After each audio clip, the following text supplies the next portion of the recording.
Welcome to Eye Level to High Level, where real talk meets real results.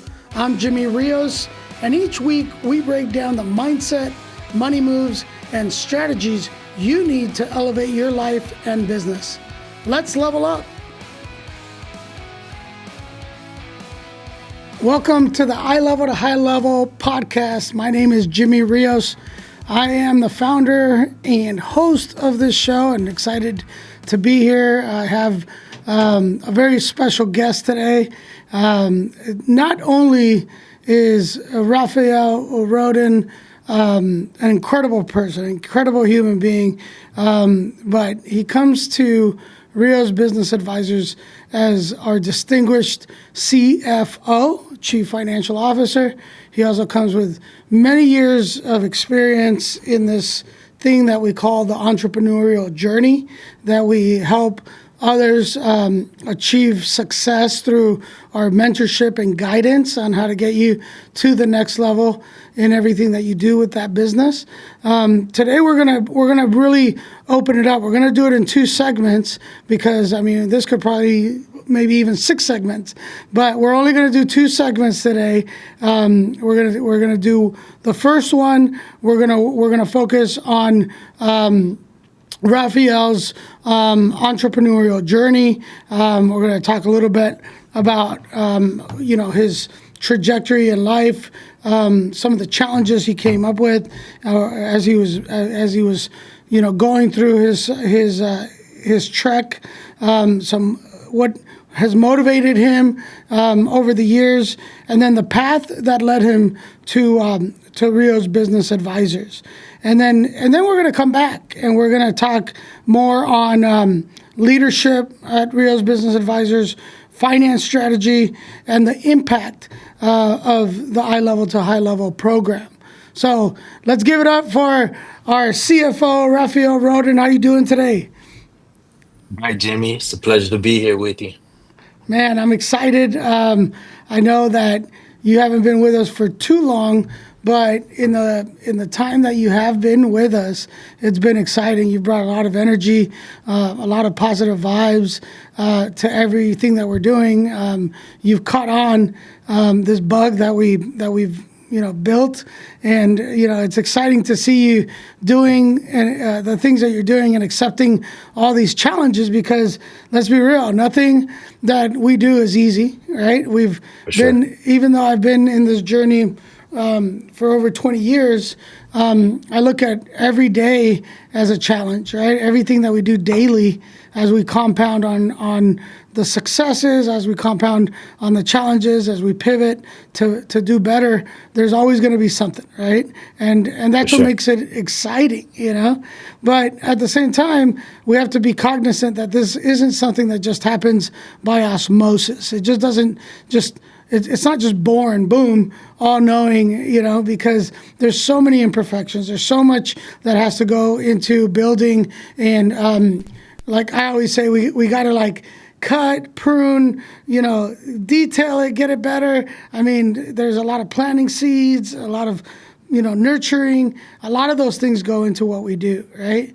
And when I thought about bringing you on the show, I really wanted, because we're so deep in helping business owners, right, and helping them through their trajectory. We always say that every client has a story, right?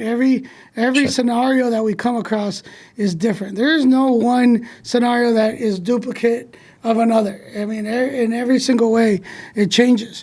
Well, as business owners and as partners in this thing we call Rios Business Advisors and the Eye Level to High Level program, we are also going to be going through some changes ourselves and challenges. And so I wanted to get it from your perspective, right? I always say, let's take off, whenever there's a problem, let's put on the new pair of glasses and look at it from another perspective, right? So I wanted to open it up today to get your perspective and to understand you better. I know a little bit about you, but I always learn more, and I think there's many people out there that don't know who you are. So why don't we open it up by you giving us kind of a little brief on who Raphael is, and let's start there. How's that? That sounds great. I'm Awesome. here for it. Well, yeah. Let's give us a little background. Give us where you live, a little background on who Raphael is. Good deal. So I'm Rapheal Rhoden, originally from Dallas, Texas.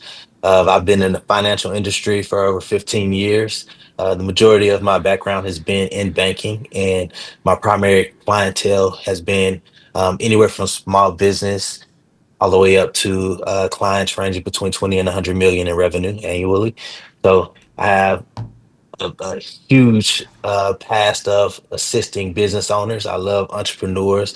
I've always been an entrepreneur ever since I started working. As long as I can remember, I had some type of business going on the side. And the difference is now we're kind of stepping into the forefront and just jumping into that full fledged. So very excited again to be a part of the team. And it's like the stars kind of aligned at the right time in order for me to jump on this journey with you guys. So.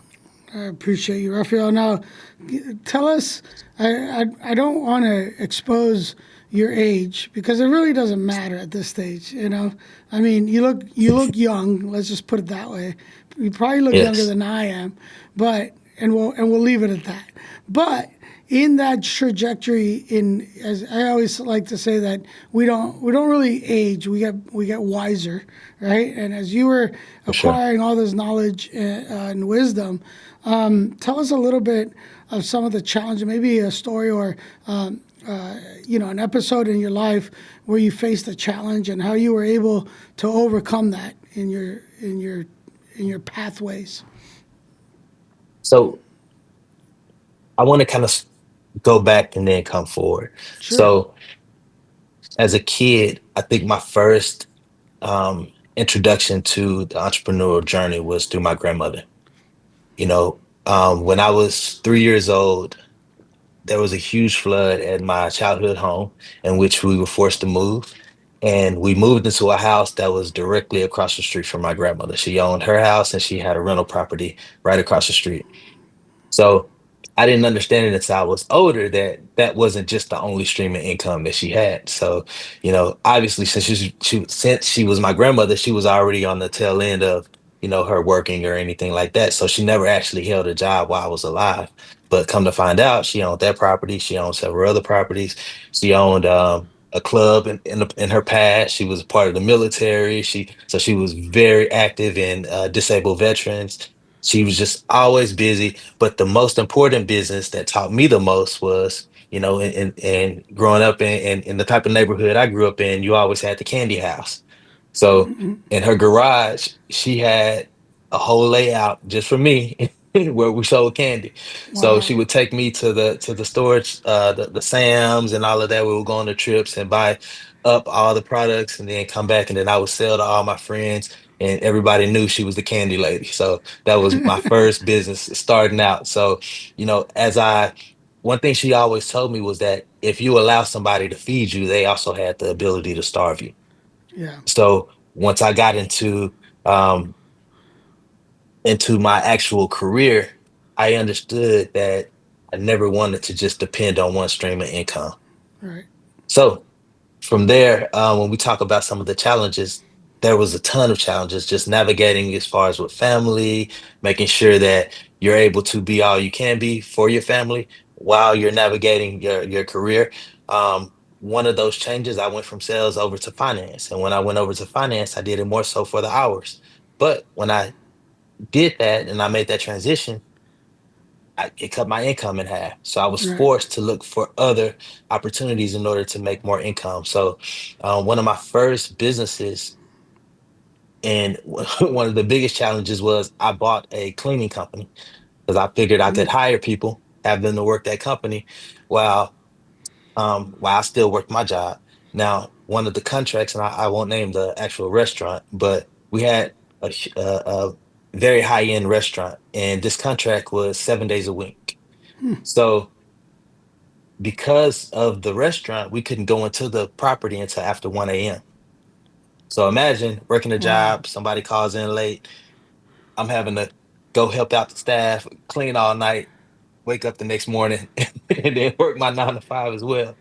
So That's what I call being in the trenches, you know. And listen, man. people are out there looking and listening to us, and you know, we built a system, right, over time, right. But many Hmm. times we were the ones in there cleaning and doing the things that nobody wants to do to be able to make it happen. And that's one thing I try to demystify the myths out there when it comes to entrepreneurship and you know owning a business is that when you have a job, an 8 to 5, let's call it, you leave that job and you're done. I Hmm. mean, in essence, you Yeah, could just go work out, go watch Netflix, go have your dinner. You're done until the next morning, right? And then but then I call it having the golden handcuffs because hmm, you know you have the ability to go to work and get a paycheck for X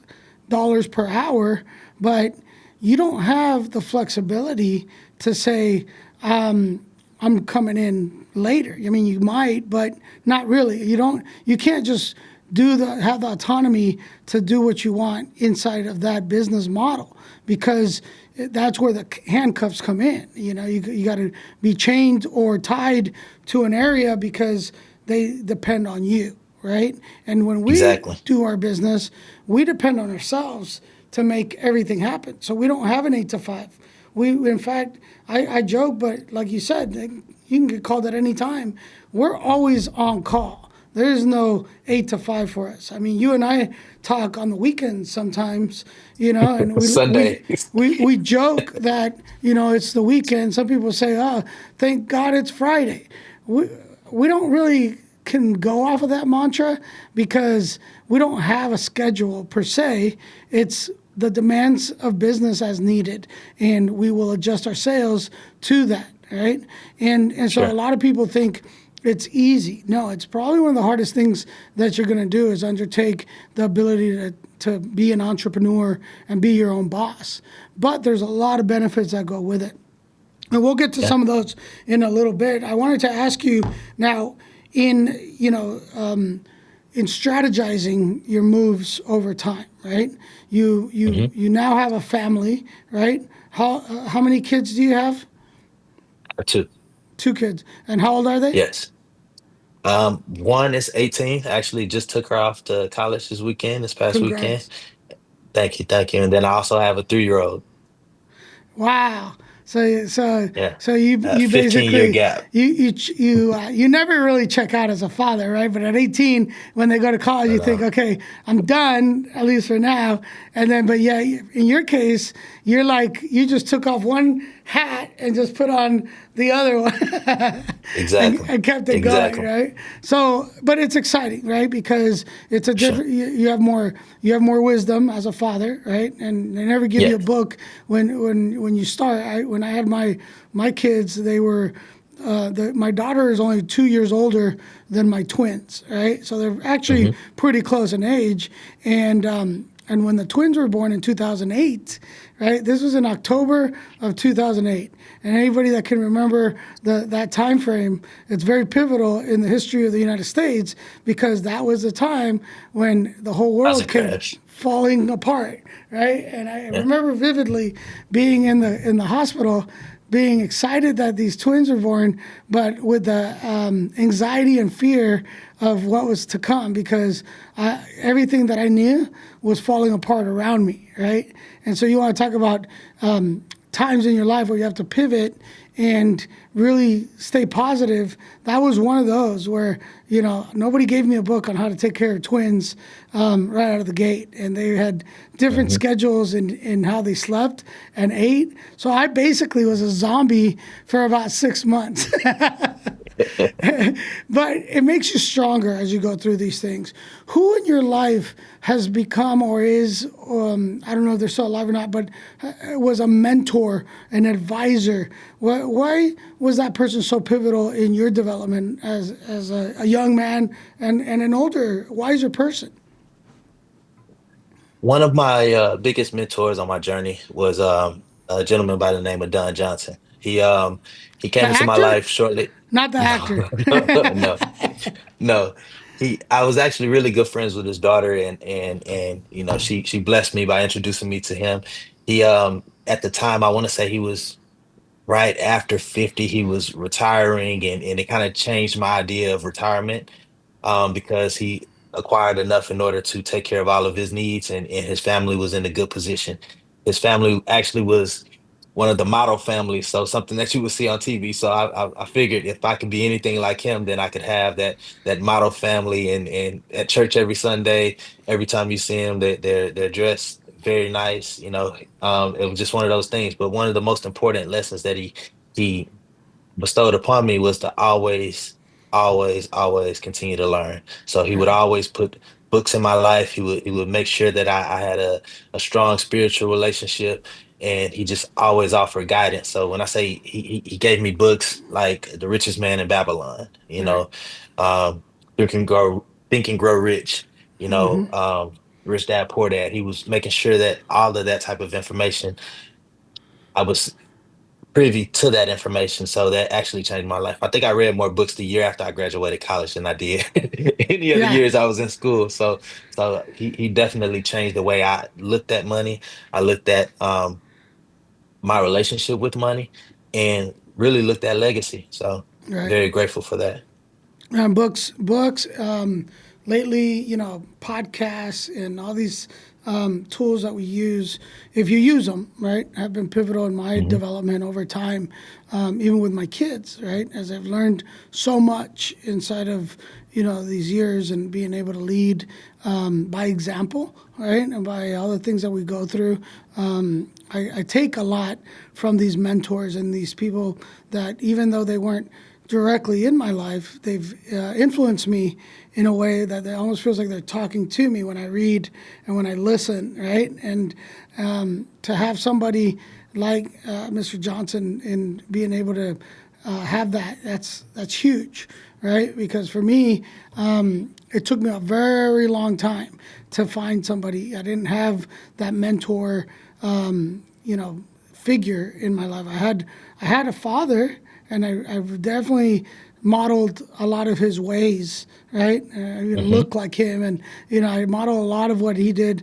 But he wasn't the type of guy that would sit you down and talk to you in the way that I talk to my kids, right? Because as I got older, I'd noticed that I wanted to give my kids an example that my father gave me, but I wanted to be an extension of that, right? And so the things that he was deficient in, right, which is not his fault, because everybody gets raised a certain way and has their own, ways of being, and that just wasn't the type of guy he was. He was more of a Hmm. disciplinarian, went to work, got his stuff done, and he provided. And from the examples of his hard work, I took that. But I also saw that the nurture part was lacking. And nurturing means being able to sit with your kids, talk to them, listen to them as human beings, as adults almost, right? Yeah, they're kids, but they need to be respected and talked to. And my dad was an old school, take the belt off, and that's how it was. That's how you Hmm. learned, right? The times have changed, and we have to be more vocal. We got to communicate better. We got to do different things. So I've taken that, a page from his book, and now I look at other areas and people in my life, including looking at my CFO's examples, or my partner Brian, and other figures in our business that give me a lot to learn from. And I say age is just a number, because many other people in our organization are younger, right? But they're Yeah. smart and they're very aggressive in what they want, right? As I mean, you're a CFO, but I mean, that's a title, right? And I'm not Yeah. too big on titles. I mean, we have them, yes, and they serve their purpose for what it is. But I really build on examples, right? How can we lead Exactly. better? How can we do better, right? Let me ask you, on your perspective, right? As you were coming up the ranks and doing the things you were doing, in other businesses and other places. What were some of the things that you didn't like from maybe corporate America to comparing those with some of the things that you're seeing with Rios Business Advisors that you do like, and share upon that? Because I've always been a big believer in empowering my partners, right? Anybody that works with us, we consider our partners in progress.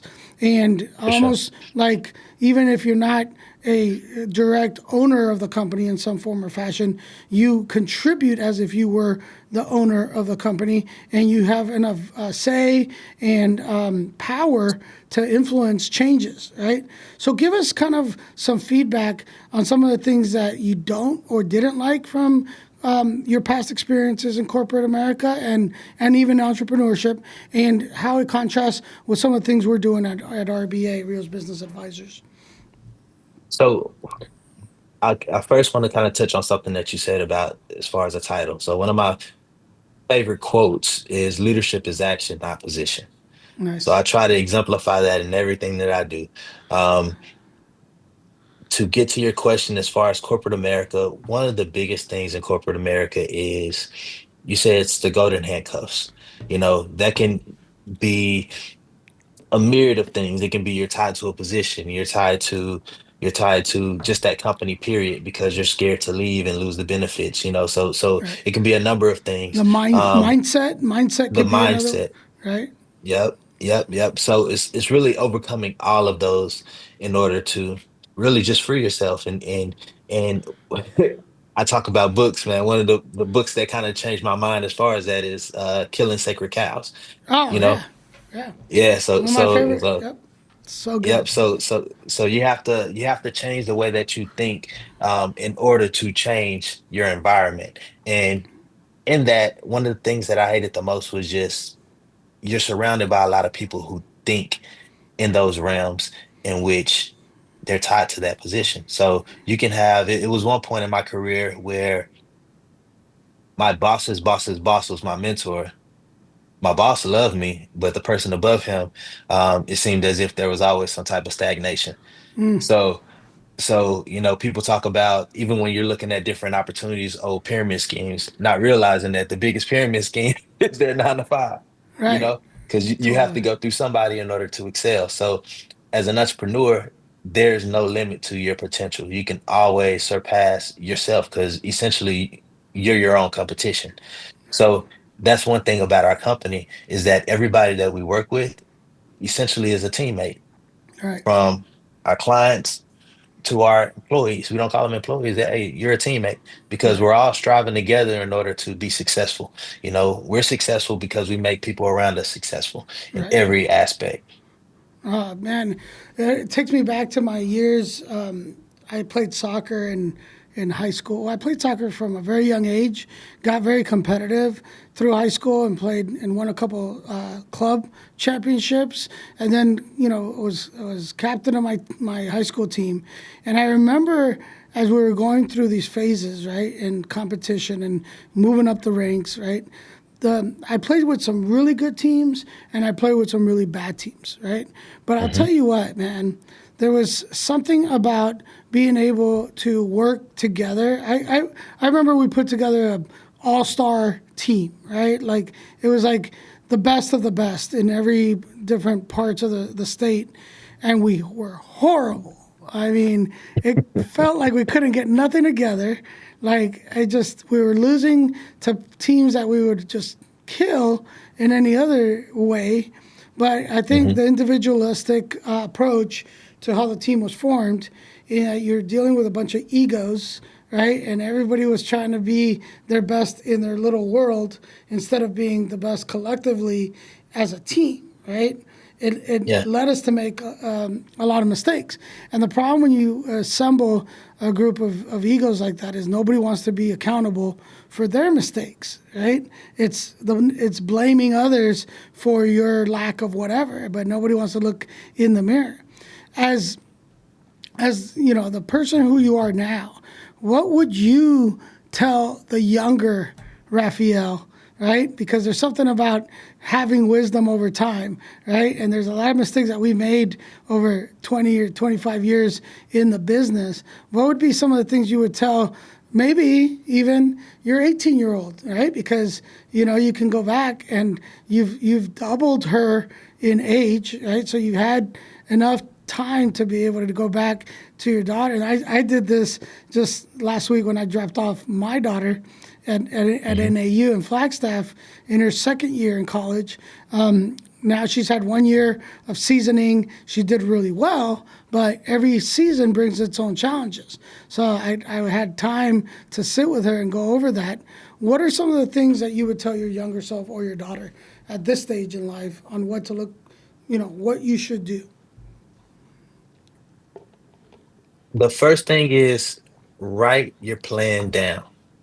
Anything that comes to mind, any plan that you have, put it on paper because anytime you write something out, it creates new neural pathways. And I don't want to get into on the tangent Yeah, on that, but it creates new neural pathways and your thoughts become things. So write down what your plans are. And from there, execute as quickly as possible.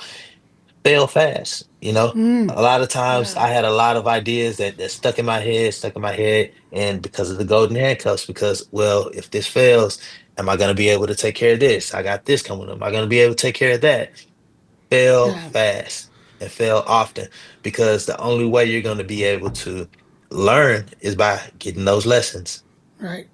I think that's such a beautiful gem what you just threw out there. Fail fast, because, man, let me put this one on top of it.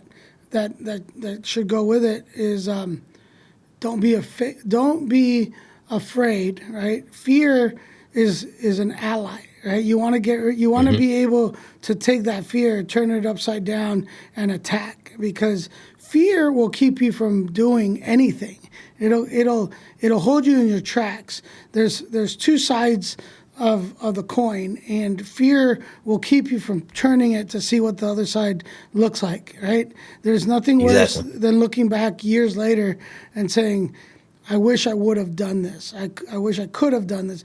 Well, the reality is, time is the most precious commodity we have, right? So I don't look at making a mistake in a process as losing time, because what you gained was the experience. So you invested time into some learning aspect, even if it's through a mistake, right? And many Yes. of us, when we're young, we hold on to that feeling that feeling that I have enough time where I can do this later, right? And by doing it later, all you're doing is just compounding on the thought process of procrastination, right? Which is Hmm. one of the worst habits that you can have. I'm of the mindset, like you said, write it down, right? That takes it from being, a wish to being a goal, right? Where you Go for now sure. can set it down, and you can at the very least, with a pencil, put a timeline of when you want to achieve that. Why? Because you can erase it and move the goal line, but you're in the trajectory, you're in the pathway of getting there, right? Through compound effects of daily actions getting you there, right?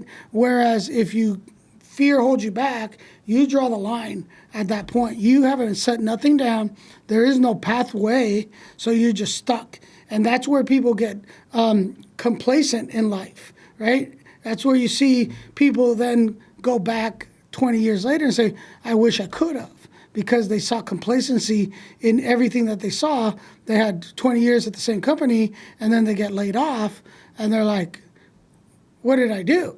Right? I Exactly. mean, I mean, I love to travel, and I love doing things, and I take the gusto of life every single day. That doesn't mean I don't work and I don't produce and I don't do the things I have to do. I'm a very busy man, but Hmm. you have to choose. Everything's hard, right? Working is hard. Helping this client is hard. Working out is hard. But you got to choose your heart, right? Being There's, broke is hard. You got being broke is you gotta choose your harder. heart. So many things that I tell people. I was like, man, everything's perspective. I mean, at the For end of the sure. day, I've been broke and I've been happy, right? I've been Yeah. rich and I've been like sad, like, so it's Yeah. like you need to find balance, but nothing worse than not taking a chance and being able to move forward in the positive, right? And being able to say, because think about it, man, tomorrow is another day. Today we have 24 hours of a gift that was given to us to do as much as we can, right? And Hmm. every day that we meet people, that we talk to someone, that we're learning from a mentor, from our own kids. I learn a lot from my kids, For and talking sure. to them, right? And it's a whole new generation that's coming up, and they're teaching us, right? So we have to stay active in that mindset of opening up, taking our risks. There's calculated risks that you need to take, right? Yeah. Because every success story that I've seen has not been, it doesn't get there without taking the risk. And many times, like Edison, those light bulbs would blow up on him, right? Causing all kinds of damage, right? And Jordan, how many times did he fail in making a shot, It's just, but he kept going, and he got cut from his teams, from his high school team, He didn't give up. He kept going. Yeah. Yeah. Give us some. We're going to be having to take a break, and then we'll come back to for our second show. But give us some departing words of wisdom that you can give our audience that's listening to us. Never be afraid to bet on yourself. Um, just because you don't have the vision, you need to align yourself with people who do have the vision so that you can be in a better situation. A lot of times our mind is the thing that limits us the most. We talk about the golden handcuffs, those are on our minds. So, until you have that mindset, you want to surround yourself with people who do have that mindset so that you can expand. That's right. Well, man, you said it in the best way, and we're going to continue this because we're having too much fun. Nothing's going to hold us down. We're going to keep this going. Thank you for tuning in to this episode of the Eye Level to High Level podcast. We look forward to taking you to the next level, and we'll talk to you here very shortly. Talk to you later. Thanks for tuning in to Eye Level to High Level. If you're ready to rise above the average, subscribe, share, and follow us for more ways to take your grind to greatness. Until next time, keep pushing higher.